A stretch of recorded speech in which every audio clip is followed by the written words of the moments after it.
Namaskar and welcome to this exciting new episode of Sattology Debunking Mythology. Thank you all very much for loving our shows and making them reach to multiple people, mostly educational in nature and academic. So, Sat means truth, you all know. Logos means a study or science. Sattology means a science of truth, study of truth. Mythology, on the other hand, means a science of fake lie or imagination or study of fake lie or imagination. So never use mythology for history, which you can verify. Mythology is used for fictional things. Like, for example, Harry Potter's books, they are mythology. And also Greek history. Most of the accounts of Greek history is mythology, and which the Western academics have also not been able to prove. But if you look at the Indian recorded histories like Ramayana, Mahabharata, I have myself written three books on different aspects of Mahabharata history and one book on Ramayana.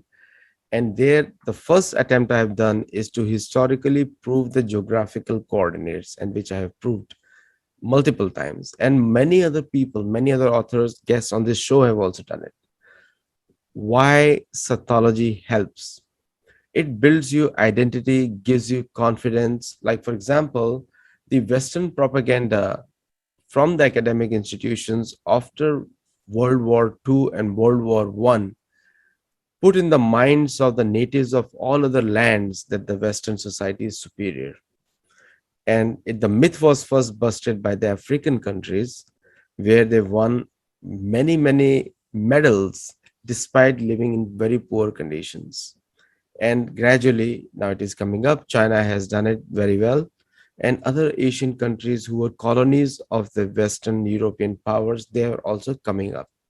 India was the last in line this time, where India also produced a medal. Uh, for Americans, it doesn't make much surprise because there's so many gold medalists all over the place. In fact, when they go out, they check how many gold medals you have won, two or three or four. That's how. One person winning so many. So today I have very, very special guest, and that's what she does. And she has been proving herself from way back in 1980s, where she won the Asian gold medal, and then he won the Delhi Marathon in '84, and then 1992 Asian Marathon Championship in Bandung, and then she has also participated. She has won more than 123 half marathons, 200 international races, and that too from India, and where most of the Indians were struggling for even a medal. And also, not only that, she set up a health fitness society, health fitness trust, to empower women and other sports persons all over the world, especially India, and setting a great example, recognized by many in the Indian sports fraternity. So, without delay, let us welcome Srimati Sunita Godara. So, welcome, Sunita Thank you ji. so much. Thank you so much, Dr. Sunita Godara. Dr. Sunita, I hope Srimati, so I'm. I, I That's hope okay. That's okay. That's okay. I In hope. India now we don't call Srimati. It's Yeah. always okay. Anyway, I'm known as Dr. Sunita Godara, marathon queen of Malaysia and India. And thank you for my introduction. So now over to you. Yes. Yes. Sunita ji, one in the Health Fitness Society, what was your goal overall? See, when I went to 26 countries for my international marathon running and winning them, and learning so many things from different countries. I have been to all big marathons like Boston Marathon, London Marathon, Belgrade, Australia, and of course Southeast Asia. All marathons I was winning, and in European countries I was coming top 10. So I saw there, they have a social cause with the running, and whereas in India, marathon was a big thing only for the sports people. Nobody was running marathons for a cause. Nobody was running marathon for just for fun. In 80s, we started marathon in India in 1982, I did my national marathon championship. I won it in 1984. And that time in India, only the sports people who are regular training, they're doing regular training and they are good in running. They were going for full marathons because it was a tough event that time. Now the scenario is different in India. We have more than lakhs people running marathon, and any runner who is starting up running, they have a dream to finish half marathon, and then once they finish half marathon they go for full marathon. So now the scenario is totally different. But when I started, I went to 26 countries. I saw their social cause and I loved it. And what I did when I came back in 1994, I set up my Health Fitness Trust, so that when you have an organization, then naturally you can raise funds to do things which you like.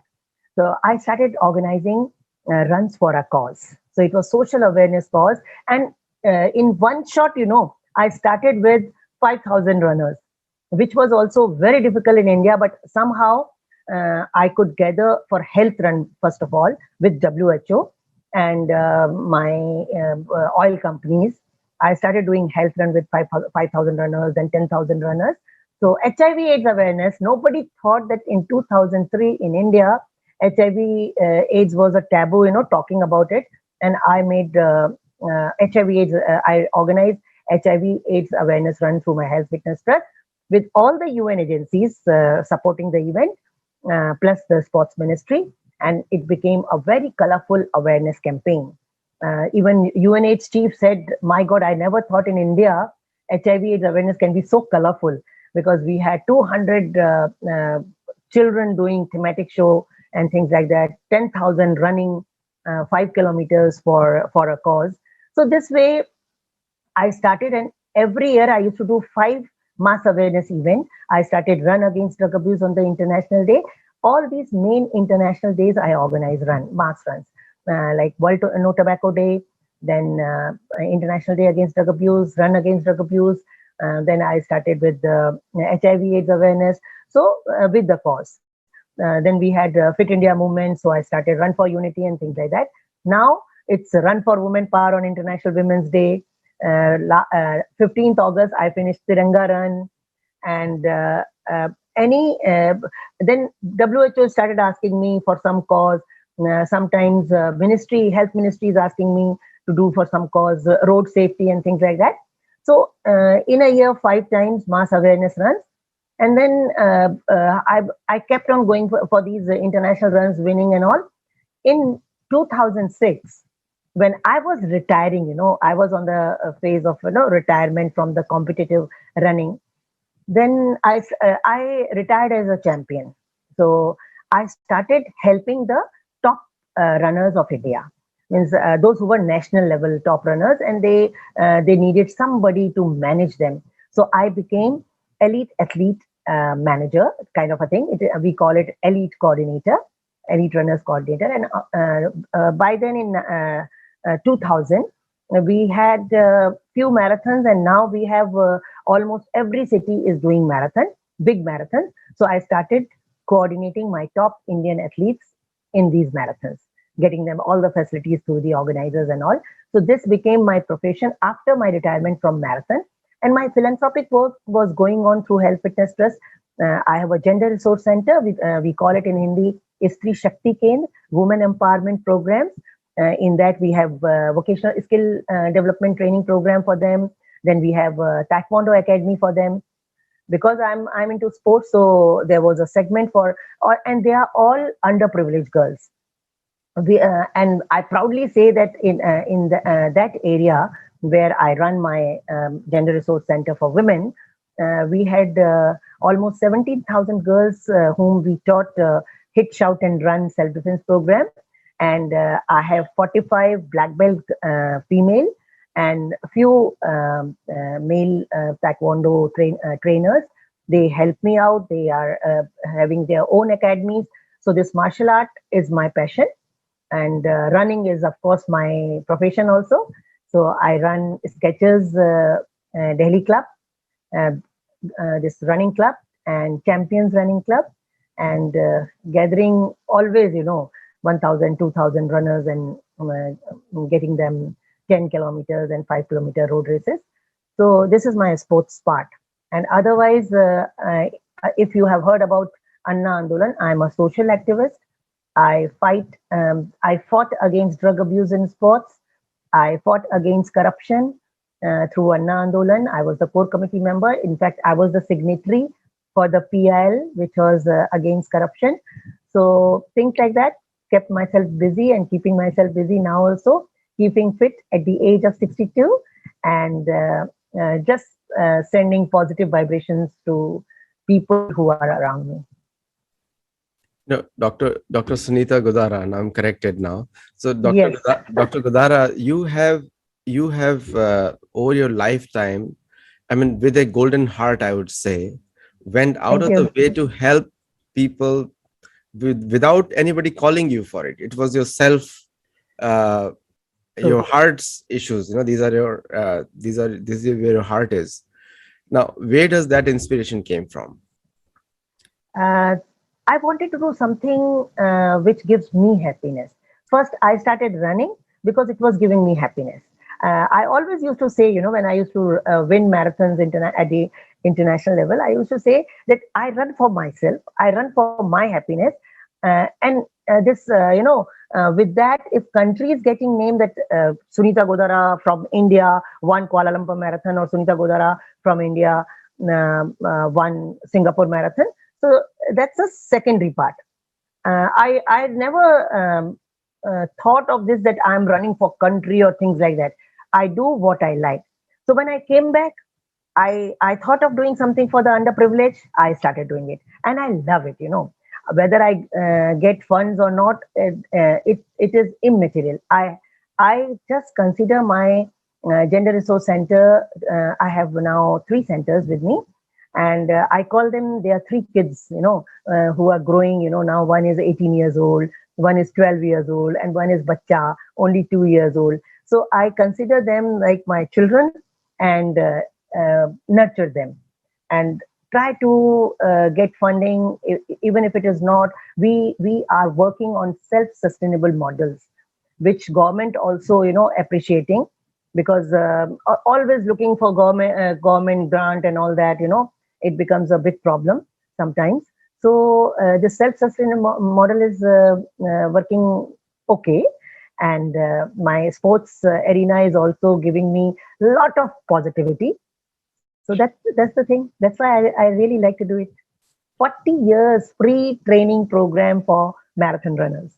40 Uh, years. That's amazing. I mean, the consistency just speaks because many people start something and leave, but the consistency is what makes a person successful. Like Bhagavad Thank Gita you. says, Yudhyasva Vigajjora, and it continuously you have to struggle. Now, one of the uh, I used to remember when I was in India that people used to say Indians are chokers. Generally, in the cricket, they would say, and also in the athletes, also, in any other sport, also, they would reach a certain place and then they would give up or accept a second position. So, how much is the mental strength plays an important role for a sports person? See, first of all, if because it is highly competitive world now, so if you are strong at heart, you dream, desire, and then deserve it. So for deserving the your dream, you have to work hard, and working towards your dream, which becomes your target and goal, then only you get a success. And for that, we call it marshal the mind. Mind power is very important. And for mind power, whether you believe it or not, meditation, in the sense you have to control over your mind. Then you have to visualize things what you want to do in your life. You have to have positive affirmations always, so that your positivity gives you strength. And then autogenic training, self talk, which is very important. Like if I can tell you about the runners, if we don't meditate on what we are doing, or we don't visualize what we have to achieve, or we don't have positivity inside, and uh, we say, we have to be fearless. If we are going for a challenge, we have to be fearless. And then self-talk is very important. In fact, I tell you about Holland Marathon, Enschede Marathon. I was running there on fourth place in 42 kilometers till 25 kilometers. And then I started talking to myself, no, Sunita, you have come all the way to Holland and you have to be at the podium. And go, Sunita, go. You have worked hard. I started thinking about my speed work and all.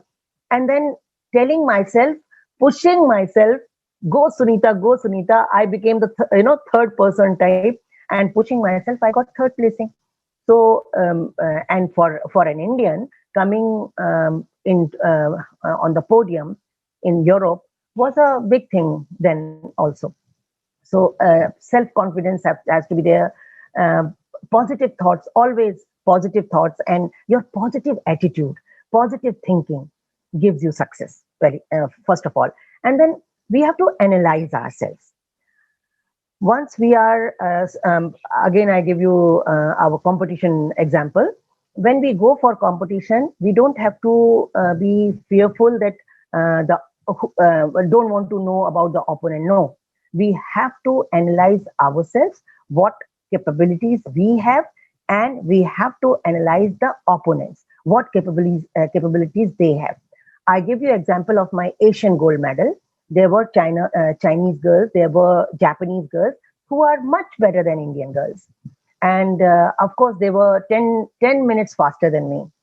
But then when we go for a recce in Bandung, which is in Indonesia, it's a high humidity country, hot weather. So I saw Chinese, she's asking for chilled water all the time. It is a 1 hour journey on Friday, doing recce of the route for the international runners. So I was with them, just, observing them. Chinese, every 15 minutes, she's asking for chilled water. And the Japanese, she's not coming out from the bus. So I just asked her, why don't you come out and see whatever they are showing us? She said, no, this hot sun, I'm allergic. So I was observing all these things. I said, when marathon will start? Of course, marathon will start early morning, but by the time 2 hours will be over, then sun will be out. And these two girls, I can take them because uh, about me, it was quite famous that Sunita can beat the heat. She's from India, she can beat the heat. So, and in my mind also, I always used to think any girl from London, any girl from cold country like Italy, or these girls from China or Japan, if they are just 10 minutes faster than me, I can take on them because I can beat the heat. And once the Italian coach told the girl who came with her for Mas Penang Malaysia Marathon, there 90% humidity is there, and temperature is also somewhere around 29 to 30 degrees. So he said, you just have to take care of Sunita because she is capable to beating the heat, and after 2 hours, the hot sun will come out, and you will have to cope up with her. And always I used to beat them on this part. Last 10 kilometers, I'm not getting hampered by the weather conditions, and they used to get hampered. So these analyzing self and analyzing opponent, very important. Then fighting spirit has to be there. If you give up from here, then you lose, first of all. And always ready to prove yourself. That is very important. Because if you don't have the zeal, in Hindi we call it, in Urdu we call it zunoon, passion. If you don't have that you have to prove yourself. Like in Asian Marathon, I said, no, I have to get the gold because I have to prove myself that I'm the best. And always I say, in 92, I was the best runner in Asia. So these things matter, what you think. And then, of course, get connected with like-minded people, and the support system has to be with you. Then only you get success. You said some very important thing about the strategy, and that's what you're talking about, that you strategized your victory. And so you had in your mind the weaknesses of you did the We call it a SWOT analysis. It's an old term now, but still is used nowadays. SWOT analysis. What is your strength and weaknesses? And Yeah. so and one thing you touched is the mental strength, like how to develop mental strength. Now, these whatever you're describing is needed in every single profession. Yeah, But true. but Very right. but the thing is, it gets accentuated in sports because of the competitive nature. So so physical endurance, mental endurance, and also strategic endurance, all three are needed for a success. Yeah. So the you know Bhagavad Gita and many other ancient texts of India, they always say that focus on karma, because that helps you go ahead. If you do not do regular, like the German soccer team, when they won, if they came to soccer finals for 8 consecutive terms, 32 years, they came in the final of the soccer World Cup, but they did not win the gold. Every time they used to lose. But the ninth time they came, they won the gold, and they gave the success to yoga. They said the yoga helped us transition from losers to winners, the World Gold Cup, soccer Gold Cup. In India is called football. So, Hmm. so the do you think that these principles of yoga and meditation now becoming intrinsic part of Indian sports, or do you think it's See, sport used you to be done? very true, very true. I agree, and I endorse whatever you are saying. Actually, what happens, yoga is a lifestyle, and Ashtang Yoga we have yam, niyam, asan, pratyahar, pranayam, dhyan, dharana, samadhi. So it's a complete well-being. So once you start doing yoga, you do first of all yam and niyam. You have to have principles. You have to have cleansing process in you. Then asan means postures. You have to be fit and flexible. Practice asan, and then pratyahar. That is controlling your senses, your tongue, your ears, and your heart. Means everything you have to control your mind. Then comes pranayam, breathing control. Breathing control gives you power. Then comes dharana, meditation. You have to have laser like focus, concentration on one target, and committed towards the target. uh, do or die, you have to achieve it, that kind of mindset.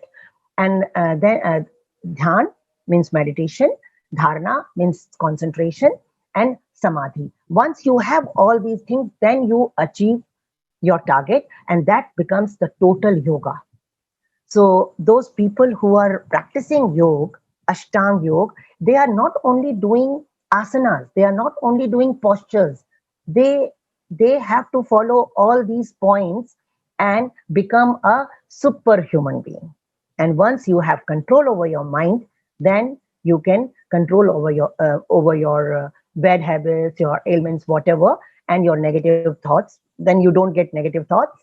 And like in Corona time, also, people used to say, I'm a social media savvy, so every day posting videos and motivating runners and other people, what to eat, what not to eat, what to do, because we were locked down inside. So people used to ask me, how can you keep yourself so happy and spreading happiness? I said that is called positive thinking, positive vibration. So this is very important. Yoga helps. It helped me in my marathon performance No, and my day-to-day lifestyle also. the sports people are always happy. Generally, I have seen because of, I see more. Endorphins release. Because of endorphins release, anybody who is doing more than 45 minutes of exercise, the endorphin hormones released in the body, and that gives you happiness. See, if you look at the old examples, and I'll connect it to Mahabharata, Ramayana, the great examples are there that Pandavas used to get up in the morning, do their Sandhya Upasana, and then Vyayam, straight Vyayam in the Yes, morning time. Before eating, yes, they used to go for exercise and then come yep, for breakfast. Same is with Ram, Sri Ram gets up in the morning, did Sandhya Upasana, then exercise. And yes, Sri Ram was known for exercise throughout the day. And that's how Hanuman also gets inspired. Hanuman also does exercise throughout the day. So it has been a process of great spiritual people practicing keeping their bodies fit. And generally we have seen that even in Americans are the most unhealthy people on the planet. There are the exceptions over there win medals, but the generally it's a Americans very will get unhealthy, angry. generally very unhealthy country. People know it. It's a fact. Obesity is a major problem here, and the bigger problem than that is mind control, and the worst is the diet. In India, diet is not a problem if unless you overeat, because the diet Yes. is generally Indian food is scientifically a lot of spices there. It's good diet. It's a liquid based diet, and but the A problem lot of antioxidant inside. inside the food. But the only thing which is I feel missing is the fitness culture in India. It needs some emphasis, and people people want everybody else to do yoga, but they themselves don't do it. Right? We have seen that everybody gets Now things motivated. are changing. Uh, Now things are changing, and the fitness boom is booming, but not exactly means the way we want. But then now, because political will also there, we have Yoga International Day, so yoga became now one in thing. Everybody earlier people used to say, oh, old people do yoga, but now everyone doing it, heroines, film stars doing it. So they are making videos and all.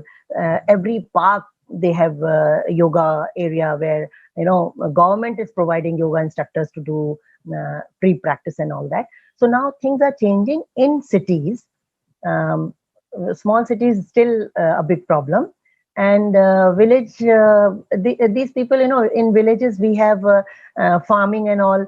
So somehow uh, automatically they have walking, lots of walking, going up and down to their fields and all, and then doing field work. So it is taken care of, the exercise part. But uh, in even now it's not 100%, it's only say 30% is okay. So we see fitness is booming slowly, and the sports industry, fitness industry is now taking a shape in India also. it's very nice to hear that.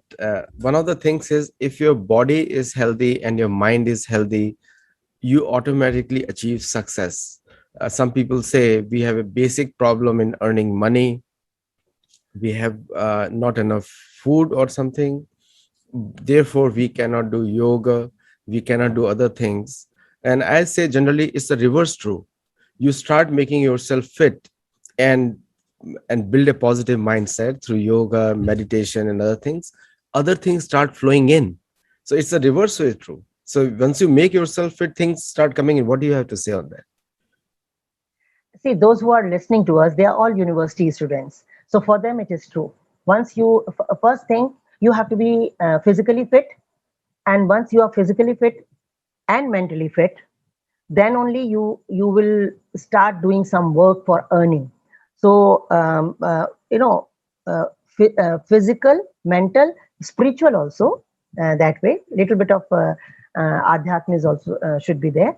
And then you work better, you think better, you work better. So it's a financial quotient is there, but before that you have to have physical quotient, your emotional quotient, and your mental quotient strong. Then only your financial quotient will become strong, and you will not get demoralized. Very true, because the sense of giving up, hopelessness, and there are other tragic problems also. People become so hopeless, and it's not just for India, it's for US also. People also get hopeless here too, and people commit crazy activities, including harm to themselves because of hopelessness. So how does the sports practice remove hopelessness? First of all, because when you are doing exercises, you are having that happy feeling because of the endorphins release in your body. So and once your body is fit, then you feel like to do work. You are not lethargic, you are active, you are around, surrounded by active people, positive people. because once you start physical activity with your mental activity, you are working on your you are marshaling the mind, and you are marshaling your body by doing exercise and all. Then of course uh, you will not do anything which gives you unhappiness, wrong habits and all. So then of course you will do good things. So Sunita ji, one when I met you personally, and I was very inspired when I met you with Abhay Singh Rathore, if you remember. And Yeah. so one of the things which really affects the people make fun of yoga in India, but because Americans are more and more, 65 million Americans practice yoga, 65 million. So and they all will proudly greet you namaste in Yes. USA. Proudly they'll greet you with namaste. It is the most favored greeting of the yogis in America. And Corona has taught us that this namaste was the best. It's the best. Yes, shake hands. Don't know. The one thing which comes in the mind is Indians value something when it is imported. When they see Americans doing yoga, and then I'm not talking about you and specific few people, but I'm just saying generally, the colonial mindset is there. Anything which Colonial mindset will remain, because 100 years we were slave, and then that mindset is not vanishing. So sometimes, people think, okay, the overseas people, UK, US, Americans are doing this, Britishers are doing this, and then it is very good. So that's the problem. That's the mindset. And yoga started from India. It went to Europe and US, and then came back to India. Thank God that this Prime Minister made it International Yoga Day, and people started doing it proudly. Otherwise, it was just a fashion for few people, because the Europeans doing um, and Americans doing, so we will also do it. But now uh, people know that it is Indian art, so we have to promote it and do it first of all. Then only you can do promotion. So coming to the health fitness program that you run, and that you run free of charge, especially for women and for empowering other people. What is the statistics now of your entire this society, where people can support you more through funds, and people who are watching in the US, if they would like to contribute also, what is the statistics now on this group, a society? See, Health Fitness Trust has 200 women in one center. We have 3 centers like that, and I've got almost 2,000 runners, and which are in my contact. I give them online training, offline training, and everyday training. Uh, if anybody wants to support, then in my Istri Shakti Kane, the Gender Resource Center for Women, we have underprivileged women who are coming to us. They can't afford fees and all. So for me, it is a difficult to give salary to the trainers. So that is why self-sustainable programs becomes, then the salaries are very less. So if anybody wants to adopt any trade, like we have beauty culture for girls, the beautician course, then we have computers training, we have cutting, tailoring, and dress designing, we have taekwondo, martial art for underprivileged children. So in that, if somebody, someone wants to help, they can adopt one activity and start. They can also feel proud that, okay, in Health Fitness Trust, the beauty course or the cutting, tailoring, dress designing course is supported by me. And it's not much. It's only 30,000 per month, and one trade goes very well with all the expenditures, even the hiring of the place also. So it's up to people. Like taekwondo, we have 50 underprivileged kids whom we are training. Normally, what I do, those who come for the vocational training for 3 months and 6 months, basic and advanced course, I give them free training. And after that, when they want to go for advanced, then that time they have to pay. But sometimes they leave because they can't pay. So adopting 5 or 6 children, one children adoption is only 1,000 rupees. So people can start, students can start also. I've got FCRA, so my NGO is having FCRA account. I have my Indian account also, overseas account also.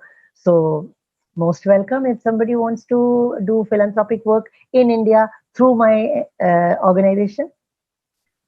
So the recently, India had a very proud moment. Like we all know that India won an Olympic medal in athletics field. And so, what has changed according to you that Indians are feeling competent enough to be on the world stage in athletics? Okay, because see, first of all, Dheeraj Chopra won the Olympic gold. He is only 5'11" height and 75 kilo weight.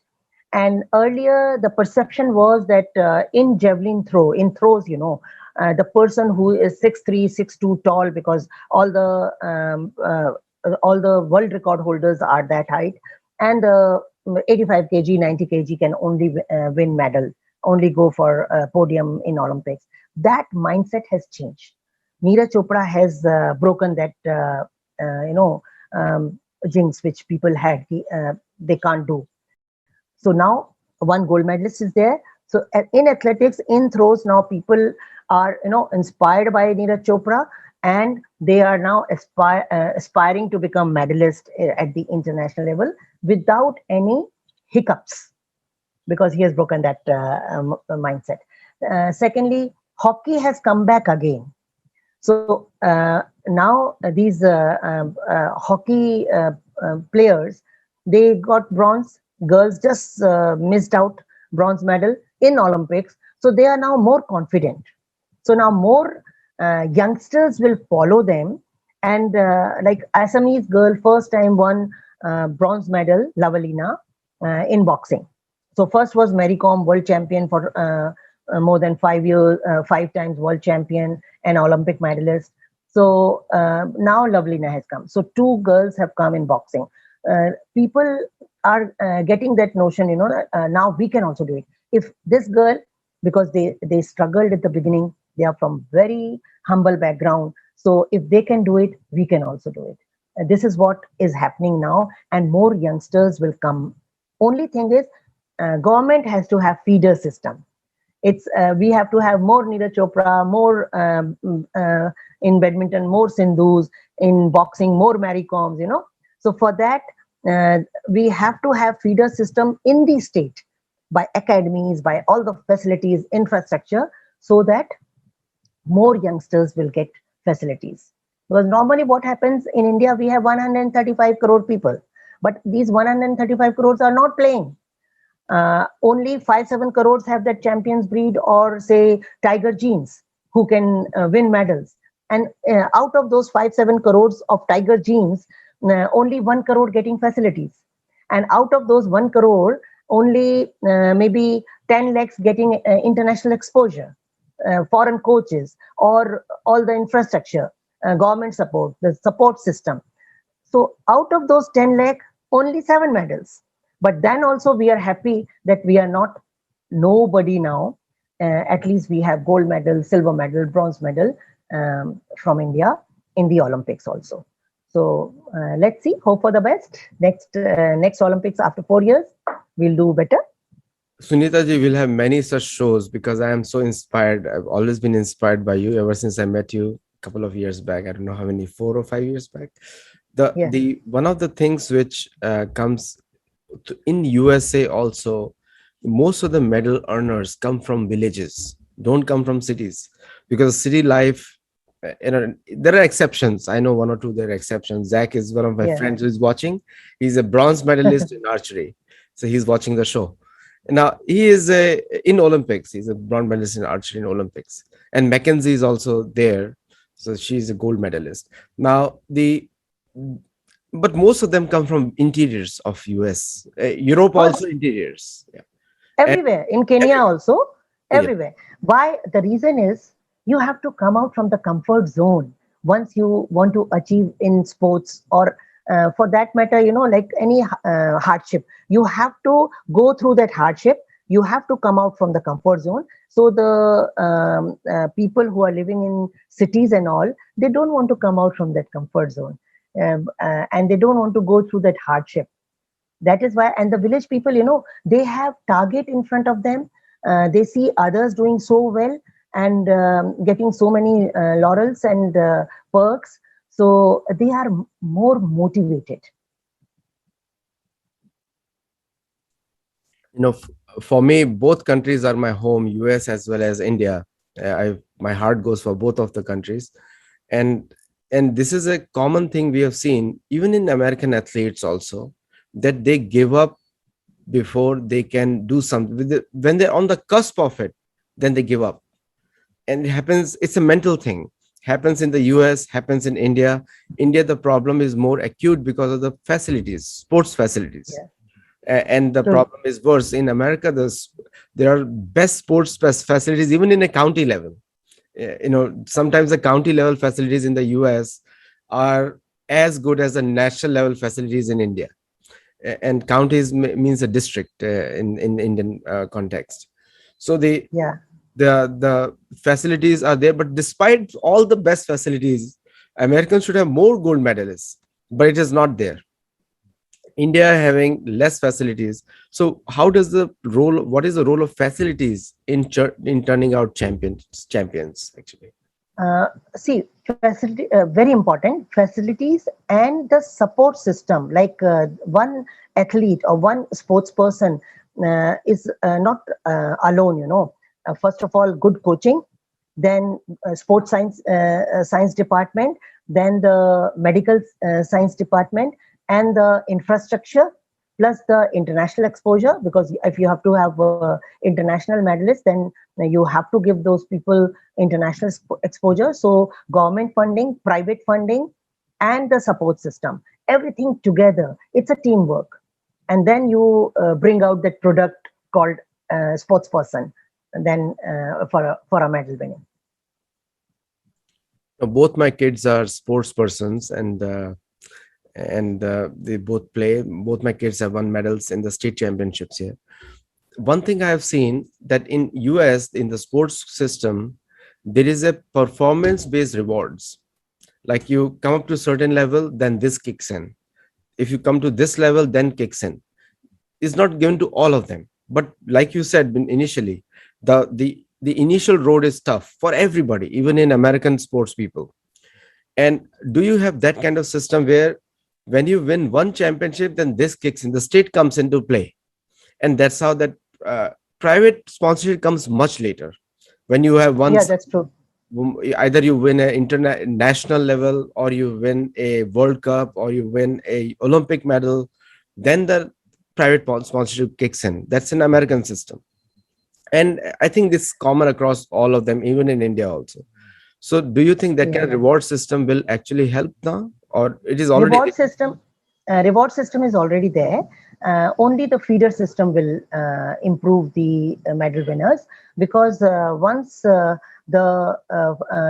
support system goes to the feeder system, means academies and sports schools and things like that, and there people are working to bring more medal winners, then only the pyramid will become broad.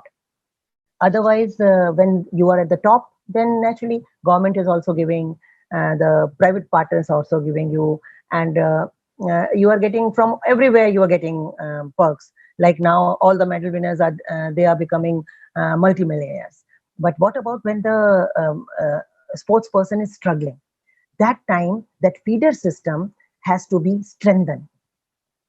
Like China, what the country does, they do like adoption kind of a thing. Since childhood, they start nurturing them. So that nurturing has to be there through the feeder system. One of the things, like in the Olympic delegation, I was comparing the Olympic delegation count of India versus US. 5 officials, Indian American officials were there, only 5, which were Wow. by the state. Like the Americans, only 5 tickets they issue, 5 or 10, maximum 10. They have a limit to that. and rest everybody is either a personal trainer or a coach, and they all have to fly on their own expense. Oh my The God. government doesn't pay for it. And that's how the American delegation reaches any Olympic international event. They're so honest about it. I- India and other countries, even African countries, is a reverse thing actually. So do you think that has an impact on the morale of the sports people?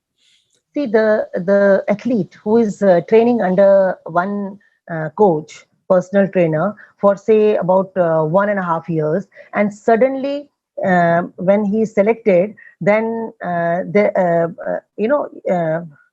there is force, the other coach, the official who is going for Olympics or any championship, that person is force on the athlete.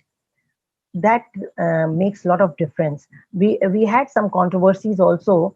Few athletes, they morally they get so down, because they are not able to cope up with that new coach or new manager, whereas the personal coach should be allowed.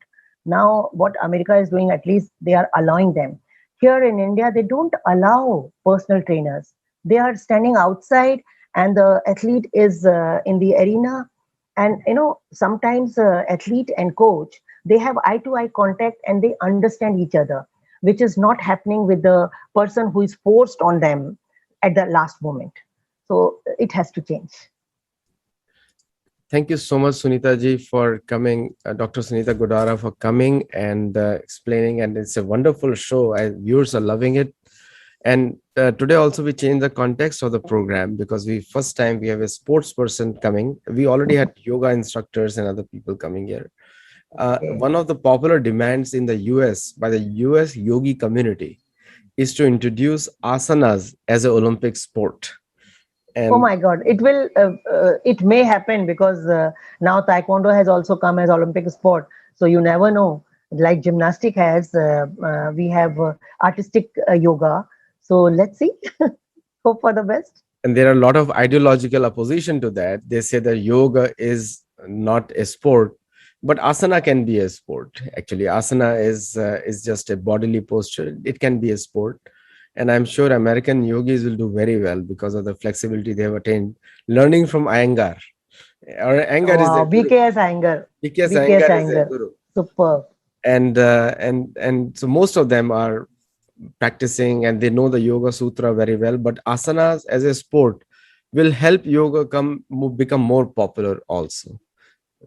So True.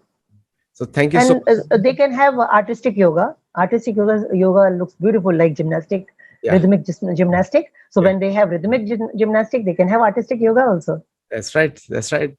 So thank you so much, Dr. Sunita Godara, and thank you all the viewers for watching it live. And it will be on Pleasure YouTube. is mine. Thank you so much. Namaste. Namaste.